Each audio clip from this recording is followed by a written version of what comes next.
Salut à tous, c'est Félix Nia, coach expert en condition physique et en sport santé.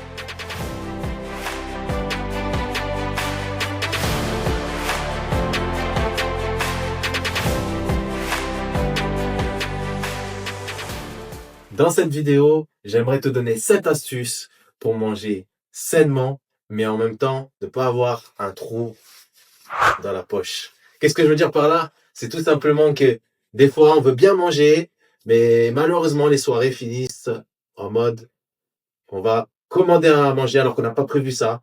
Ou encore, on va se retrouver à la fin du mois en train de regarder les comptes et là, on se dit, oh, où est passé mon argent? Il est passé dans l'estomac, il a fini, tu sais où.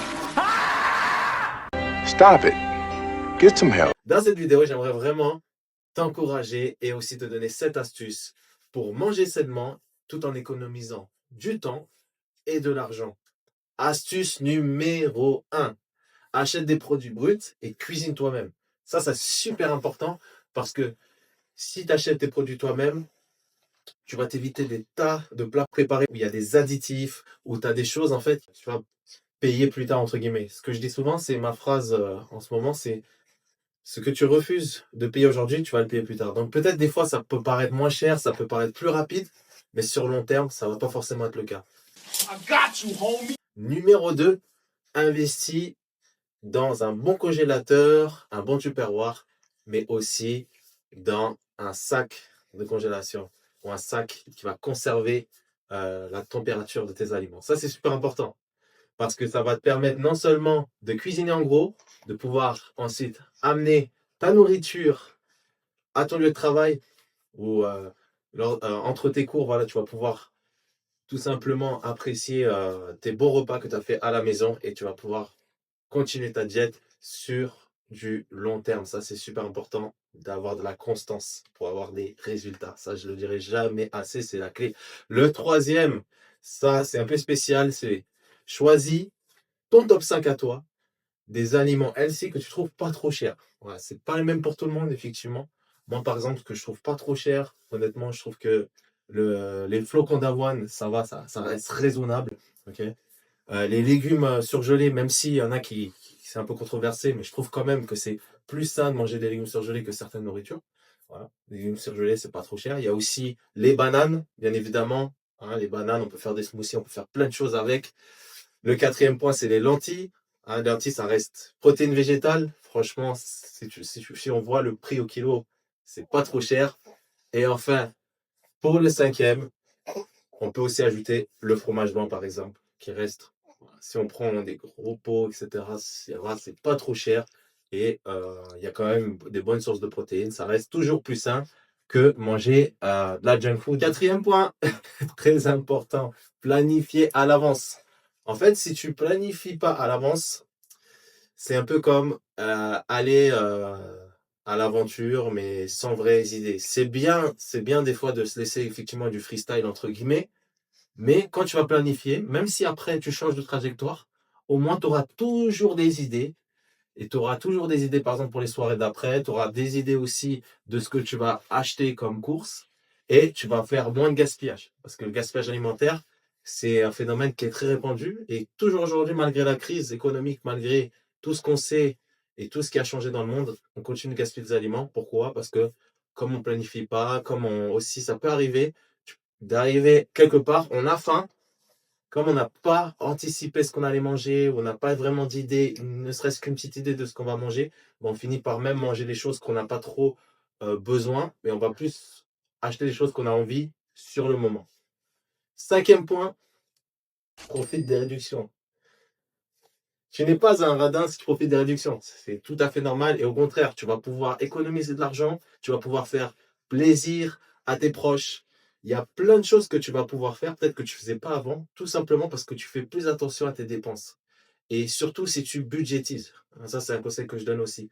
Mais profiter aussi des réductions, c'est aussi chercher, c'est aussi se renseigner, c'est aussi prendre quelques temps pour regarder, par exemple, dans ton supermarché, s'il y a une application, s'il y a un magazine. Ça peut faire un peu comme si, voilà, papy, mamie, hein, qui regarde le journal pour les réductions. Mais des fois, surtout si tu as une famille, si tu as des enfants, etc., ça peut être vraiment, vraiment un must, quelque chose qui peut t'apporter une petite différence. Et c'est tous ces conseils ensemble qui vont faire une grosse différence. Le 6e point, achète des protéines végétales. N'achète pas que des protéines animales parce que les protéines animales, ça coûte de plus en plus cher. Parce que maintenant, avec tout ce qui a augmenté, le prix des transports, le prix des machines, parce que beaucoup de choses, le prix des usines, le prix de tout tout a un petit peu augmenté. Donc, forcément, les animaux, enfin, avoir des bêtes et tout ça, l'élevage, ça coûte de plus en plus cher. OK? Donc, si on revient à quelque chose de plus simple, c'est-à-dire juste quelque chose qui vient d'une plante, hein, comme les lentilles, comme tout ça, voilà. C'est des protéines que je te recommande aussi pour ta santé parce que j'entends pas mal parler de la carnivore diet, par exemple. Je sais pas si tu as entendu parler de ça. Peut-être des choses qui peuvent fonctionner pour les acteurs d'Hollywood sur 3 semaines, 2 semaines, etc. Mais c'est surtout pas une alimentation que je recommande sur le long terme. Et donc, c'est pour ça que si tu veux avoir une alimentation plus basifiante et avec moins d'acide, faudrait pas manger tous les jours et non-stop de la viande. Il faudrait des fois un petit peu varier avec des protéines végétales. C'est l'idéal pour ta santé. Et le 7e point, c'est ne te fais pas avoir par le marketing fit. Qu'est-ce que c'est le marketing fit? C'est tout simplement, en fait, quand, par exemple, on te vend une barre protéinée. Toi, tu te dis que si tu prends la barre protéinée, c'est super, c'est sain, parce qu'il y a l'emballage, il y a le paquet, il y a peut-être la personne qui est dessus, qui est en train de courir, qui est en super forme. La publicité, c'est pareil. Mais après, si tu regardes la réalité des choses, c'est juste l'emballage. Parce qu'après, tu vois les additifs, tu vois le sucre, tu vois l'excès de sodium, tu vois tout ça. Et puis là, en fait, tu te rends compte que tu es avec un aliment qui est bien sur le packaging, mais après, sur la réalité des choses, c'est pas forcément de la qualité, c'est beaucoup de produits transformés. Alors attention, je ne dis pas de pas manger des produits transformés. Moi-même, ça m'arrive d'en manger. Hein. Il y a ça même des yaourts protéinés, etc. Ou autre chose. Mais vraiment, la chose que tu dois retenir ici, c'est que des fois, il faut que tu te poses la question avant d'acheter un aliment transformé. Est-ce que si je le fais moi-même, par exemple, si je prends un fromage blanc avec déjà des graines dedans et des fruits, est-ce que si je le fais moi-même, ça va pas me coûter moins cher? Je sais que tu as déjà la réponse à cette question, et la réponse est oui. Donc, je ne te dis pas de ne pas acheter de compléments alimentaires, mais je te dirais en conseil, en priorité, d'abord de nourrir tes besoins, d'avoir à nourrir tes besoins. Et une fois que tu as nourri tes besoins, là, tu peux complémenter. Mais ne prends pas des compléments alimentaires avant d'essayer d'avoir l'alimentation qu'il te faut, peu importe si tu as une prise de mâche, What? Bro, what are you talking about, man?